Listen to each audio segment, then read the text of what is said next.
வணக்கம் TNPSC dreamers. இப்போ நம்ம பார்க்க போகிற ப்ரீவியஸ் இயர் பொது தமிழ் கொஷின் என்னன்னா, செற்றம் என்ற சொல்லின் எதிர்ச்சொல்லை கண்டறிக. செற்றம் என்ற சொல்லின் எதிர்ச்சொல்லை கண்டறிக. செற்றம்னா என்னன்னு ஃபஸ்ட்டு பார்க்கணும், ஓகேவா? ஏன்னா நம்ம எடுத்தது செற்றம், அதுக்கு பொருள் கண்டுபிடிச்சி நேராக போயிட்டு பொருளை செலக்ட் பண்ணக்கூடாது. அங்கே என்ன கேட்டிருக்காங்க? எதிர்ச்சொல் எப்பவும் சொல்கிறது தான் இது.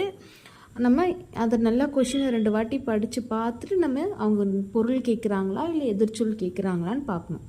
செற்றம்னா பகை. செற்றம்ன்றதுக்கான பொருள் பகை. அப்போ அதுக்கு ஆப்போசிட் என்ன இருக்கும்?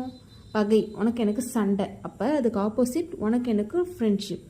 ஃப்ரெண்ட்ஷிப் இங்கே ஃப்ரெண்ட்ஷிப் நட்புன்னு இல்லை, இங்கே அதுக்கு பதில் வேறு ஒன்று இருக்குது. என்ன இருக்குது? கேண்மை. கேண்மைனா நட்பு அப்படின்னு நம்ம ஏற்கனவே பார்த்துருக்கோம், ஓகேவா? கேண்மைனா நட்பு. அப்போ செற்றம்னா பகை, அதுக்கு ஆப்போசிட் நட்பு. நட்புனா கேண்மை.